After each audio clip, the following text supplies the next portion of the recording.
امام راضی نے لکھا ہے کہ حضرت موسیٰ کلیم اللہ علیہ السلام نے تورات کی تختیوں کے اندر ایک امت کا ذکر پڑھا کہ جو امت گناہ کا ارادہ کرے گی تو گناہ لکھا نہیں جائے گا جب تک کر نہ لے، اور نیکی کا ارادہ کرے گی تو رب ان کی نیکی لکھ دے گا، اور جب وہ کر لے گی تو اللہ 10 گنا اجر عطا کرے گا۔ اور وہ ایسی امت ہوگی کہ جن کے چہرے قیامت کے دن نور کی طرح چمکیں گے، اور وہ امت ہوگی جن کی اللہ تعالیٰ زمین ساری پاک فرما دے گا، جہاں نماز پڑھیں گے نماز ہو جائے گی۔ یہ تذکرے پڑھ کے تو حضرت موسیٰ کلیم عرض کرنے لگے اللہ یہ امت میری بنا دے، تو رب کریم نے فرمایا کہ موسیٰ نہیں، یہ تو میرے محبوب کی امت ہے، فرمایا یہ تو میرے نبی پاک کی امت، حضور کی امت۔ اللہ اکبر۔ حضرت موسیٰ معمولی آدمی نہیں، وہ جلیل القدر پیغمبر ہیں جن کا قرآن کے ہر سپارے میں تذکرہ ہے، کہیں واضح طور پہ کہیں اشارتاً، ہر پارے میں۔ اور حضرت موسیٰ اللہ کے وہ نبی ہیں جو رب سے ڈائریکٹ باتیں کریں کوہ طور پہ۔ کہا اے موسیٰ یہ امت تو میرے نبی کی ہے، تو حضرت موسیٰ علیہ السلام عرض کرتے ہیں، امام راضی نے لکھا ہے، کہتے ہیں اے اللہ پھر مجھے اپنی نبی کی امت میں شامل کر لے۔ او یار ہمیں لوگ کہتے ہیں میلاد نہ مناؤ، جس امت میں آنے کے لیے حضرت موسیٰ نے دعا مانگی، جس محبوب کی غلامی کے لیے، ہمیں تو دعا بھی کوئی نہیں مانگنی پڑی، اللہ نے فضل سے ہی مدینے والے کا غلام بنا دیا۔ تو ہم حضور کے تذکرے نہ کریں، ہم تشکر نہ کریں، ہم نبی پاک صلی اللہ تعالی وسلم کی نعت نہ پڑھیں، ہم حضور کے آنے پر جشن کا اظہار نہ کریں۔ ہر وہ جائز طریقہ جس سے اظہار خوشی ہو سکے وہ میلاد پہ کرنا چاہیے، اور اس کے لیے اسباب بنانے چاہیے۔ امت کا ایک جذباتی انداز ہونا چاہیے نبی پاک کے ساتھ، ایک وارفتگی، ایک ذوق، ایک طبیعت کے اندر وجدان۔ نعرہ مطلب اس طرح نہ ہو کہ بس چل رہا ہے کام، میں نہیں ہوں قائل، میں کہتا ہوں پہلے تو کوئی لگائے نہ، اور پھر نعرہ جب لگتا تھا نا تو مسلمانوں کے یہاں نعرہ لگتا تھا تو بڑے بڑے لوگ کانپ جاتے تھے۔ صوفیاء نے لکھا ہے کہ حضرت عمر نے جب کلمہ پڑھا نا تو 39 بندے کلمہ پڑھتے تھے، تو نبی پاک نے رات کو دعا مانگی، اے اللہ عمر کو مسلمان کر کے اسلام کو عزت دے۔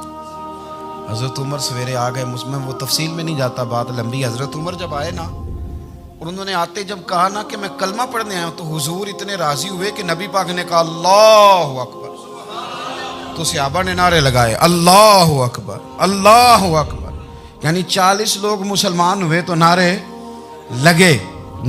ہمارے صوفیاء کہتے ہیں حضرت عمر کے آنے پر جب نعرے لگے تو بتاؤ کہ وہ تو نعرہ تکبیر لگا، نعرہ رسالت کیوں نہیں لگا؟ تو کہتے ہیں گویا ہمیں حضور نے یہ سمجھایا ہے، حضور کے اشاروں نے سمجھایا ہے کہ میں اب اپنے نعرے خود تو نہیں نہ لگاؤں گا، میں نے تو اللہ اکبر کہہ دیا، عمر آ گیا ہے میرے نعرے لگاتا رہے گا، نعرے لگیں گے۔ حضرت عمر نے پہلے دن ہی کہا کہ حضور آپ سچے رسول ہیں تو چھپ چھپ کے نماز کیوں پڑھیں؟ شروع ہو گئے نعرے، حضور آپ سچے ہیں تو چھپ چھپ کے نماز کا کیا معنی ہو؟ تو حضور نے فرمایا تیرا کیا ارادہ ہے؟ حضور سارے نہیں، ایک میں، ایک امیر حمزہ، ایک لائن کے آگے وہ لگ جائے، ایک کے آگے میں لگ جاؤں، اور باقی مسلمان جتنے ہیں کل 40 تھے، پیچھے 18 19 بچیں گے، تو ایک لائن میں وہ ہو جائیں، ایک میں آگے، ایک میں امیر حمزہ ہو، ایک میں ہوں، تو دیکھ لیتے ہیں یہ ہمیں نماز کیسے نہیں پڑھنے دیتے۔ ہاں دیکھ لیتے ہیں، آئے نا میدان میں، ادھر آ ستمگر ہنر آزمائیں تو تیر آزما ہم جگر آزمائیں، اور غلامان محمد جان دینے سے نہیں ڈرتے، یہ سر کٹ جائے یہاں رہ جائے کچھ پرواہ نہیں کرتے۔ فرمایا بھی پتہ چل جاتا ہے نا، ایک لائن میں حضرت امیر حمزہ ہو گئے، ایک میں حضرت عمر ہو گئے۔ پہلے یہ مارتے تھے جو حرم شریف میں مسلمانوں کے طریقے پہ نماز پڑھتا تھا، یہ جلوسوں کی بڑی برکت ہے، اندر بیٹھے رہے نا چپ کر کے، نکل جائیں تو پتہ کچھ بھی نہیں چلتا۔ جب نکلتے ہیں نا لوگ کہتے ہیں جلوس کیا معنی ہے، تو میں بتاتا ہوں نا جلوس کا معنی کیا ہے۔ حضرت عمر نے باہر نکلے 2 لائنوں کا جلوس، لمبا بھی کوئی نہیں، بندے بھی 40، اور جناب فاروق اعظم باہر نکلے تو عمر کا نعرہ، عمر کا، حضرت عمر نے یوں کر کے آستینیں بازو کی چڑھا لیں، اور اپنے گلے میں جو ان کے رومال تھا نا اس کو یوں سینے پہ باندھا، اور اس ہاتھ میں تلوار تھی تو یوں کر کے باہر لہرائی، کہنے لگے او مکے کے کافرو ادھر آؤ میرے سامنے، جس نے اپنی بیوی بیوہ کرانی ہو، جس نے بچے یتیم کرانے ہوں، وہ آئے میدان میں، مصطفیٰ کے غلام آج سڑکوں پہ نکل آئے میدان میں ہمارے سامنے ہمارا مقابلہ کرے، آئے نا میدان میں، ہم نکلے ہیں، اب ہم یہاں کعبے میں اعلانیہ نماز پڑھیں گے، ہم پڑھیں گے، طاقت ہے تو آؤ نا ہمارا مقابلہ کرو، آؤ۔ کفر بذات خود بہت بڑا جھوٹ ہے، اور جھوٹ کے پیر. بس 2 بندے نکلے تلواریں لے کے آگے آگے. تو پھر حضرت عمر نے اعلانیہ نماز پڑھوائی خانہ کعبہ. تو میرے بھائی رسول اللہ صلی اللہ علیہ وسلم کے غلام تو جب نعرہ لگاتے تھے تو ہو ہی کمال جاتا تھا. پھر بریلی کے امام بولے, کہنے لگے پیش حق مجدہ شفاعت کا سناتے جائیں.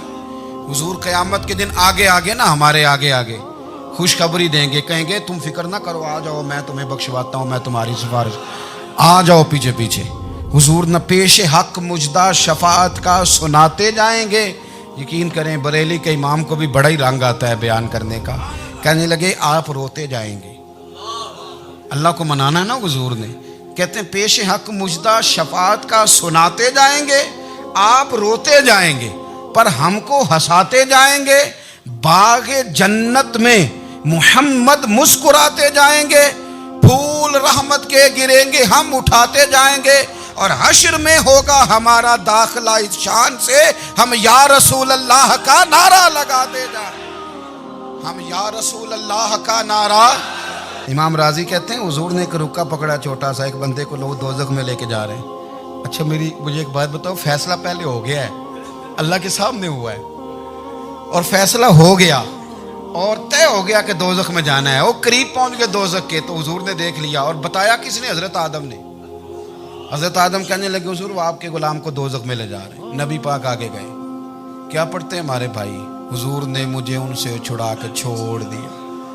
نبی پاک صلی اللہ علیہ وسلم آگے گئے, فرمایا ادھر آؤ, کہاں لے کے جا رہے ہو؟ اللہ کے سامنے فیصلہ ہوا ہے نا, فرشتوں نے کیا ہے نا. فرشتے کو کسی سے بددیانتی تو نہیں نہ کرتے, فرشتوں نے جو کیا ٹھیک کیا ہے نا. کیوں لے کے جا رہے ہو؟ سونے گناہ زیادہ ہیں, نیکیاں تھوڑی ہیں. فرمایا میرے سامنے تولو. کسی فرشتے نے نہیں کہا کہ سونے ہم معاذ اللہ ہم کو بے ایمان ہے, ہماری کوئی سے زد چل ساڈا کوئی بننا سان جائے دے نال. بھائی میرا مطلب ہے صحیح تولا ہے, فیصلہ ہے, اور میں دوبارہ تولو. گویا رب بھی فرماتا ہے جیسے میرا محبوب کہتا ہے ویسے ہی کر. اور کوئی نہیں, دوبارہ تول لو, کوئی حرج نہیں, تولو نہ دوبارہ. فرشتے دوبارہ آئیں گے, انہوں نے دوبارہ تولا, ایک پلڑے میں نیکیاں ایک پلڑے میں گناہ. اب وہ گناہ پھر زیادہ نکلے تو نبی پاک نے نا جیب سے اتنا سا روکا نکالا. روکے کا بھی کوئی وزن ہوتا ہے, وہ حضور نے نیکیوں کے پلڑے میں رکھ دیا, نیکیاں بڑھ گئیں. فرشتے بھی چپ کر گئے, چلو بھائی جنت میں. میری طرح کا تھا نا پتہ سارا ہے سردار نے کی دیا, پتہ تو تھا نا اسے من آنم کے من دانم تھے. سیدھا حضور کے قدموں سے جا لگا, کہنے لگا سونیا میں تو ساری زندگی گناہ کرتا رہا, یہ کون سی نیکی ہے؟ تو حضور فرمانے لگے چپ کر, جنت کا دروازہ کھول گیا, تو جا جنت میں. حضور رکے میں کیا ہے؟ فرمایا تو نے ایک دن درود و سلام نہیں پڑھا تھا, میں نے تیرا سنبھال کے رکھا ہوا تیرا درود شریف, وہ نعرے رسالت نہیں تو نے لگائے تھے, وہ تو کھول کے میرے تذکرے میں نے تیرا سنبھال لیا. دوزخ میں میں تو کیا میرا سایہ نہ جائے, کیونکہ رسول پاک سے دیکھا نہ جائے. میرے رسول پاک سر. اور میری بات سنو, میں بھی آپ کو کھانا نہیں کھلاتا, لنگر میرے سنگی کھلاتے ہیں, میرے دوست آپ کو کھانا پیش کرتے ہیں. ہر جگہ آپ جاتے ہیں تو وہاں کچھ لوگوں کی ڈیوٹی ہوتی ہے, لیکن ترمذی شریف سیاستہ کی حدیث ہے. حضرت انس نے پوچھا تھا حضور قیامت میں کہاں ملیں گے؟ فرمایا حوض کوثر پہ. حضور وہاں انس پانی پلائیں گے کہ بلال پلائیں گے کہ سہیب پلائیں گے؟ فرمایا نہیں, امت پیاسی آئے گی تو میں اپنے دست مبارک سے پانی پلاؤں. حضور وہاں نہ ملے تو فرمایا پل صراط پہ آنا, امت گزرے گی تو میں رب سلیم کی دعائیں کروں گا. تو اعلیٰ حضرت فرماتے ہیں جب حضور دعا کر رہے ہیں تو ڈرنے کی ضرورت کیا ہے؟ خدا کی رضا چاہتے ہیں دو عالم, خدا چاہتا ہے رضائے محمد, رضا اب پل سے وجد کرتے گزری کہ ہے رب سلم دعائے محمد صلی اللہ ہو. تو حضور وہاں ملاقات نہ ہوئی تو پھر اس حدیث کو بھی یہ حدیث مضبوط کر دے گی. حضور فرمانے لگے پھر میزان عمل پہ آ جانا, امت کے عمل تول رہے ہوں گے اور میں کامیابی کی دعائیں مانگ رہا ہوں گا. تو جس کے لیے حضور دعا مانگیں گے ناکام ہوگا, ناکام ہوگا. اپنے بچوں کو حضور کی محبت سکھائیں, نبی پاک صلی اللہ علیہ وسلم کی غلامی کریں. آپ کا رشتہ نبی پاک کے ساتھ مضبوط ہونا چاہیے, آپ کے تعلقات حضور کے ساتھ مضبوط ہونے چاہیے. اور آپ نے دائیں بائیں نہیں دیکھنا کہ پراپوگنڈا کیا ہے, لوگ کیا کہہ رہے ہیں. لوگوں کو دیکھ کے جو لوگ رستہ بناتے ہیں وہ پیچھے رہ جاتے ہیں. آپ نے یہ دیکھنا ہے کہ میرا حضور سے نسبت کا تعلق مضبوط ہے. کوئی کدھر جا رہا ہے اس سے ہمیں کوئی تعلق. اس وقت عالمی حالات کیا ہیں, قومی حالات کیا ہیں, معاشی حالات کیا ہیں, جرنلسٹ کیا کہہ رہے ہیں فلانے کے, ہمیں اس سے غرض نہیں ہے. ہمیں تو اتنا پتہ ہے کہ ہم نے اپنے نبی کو راضی کرنا ہے. تو اس لیے خوبصورت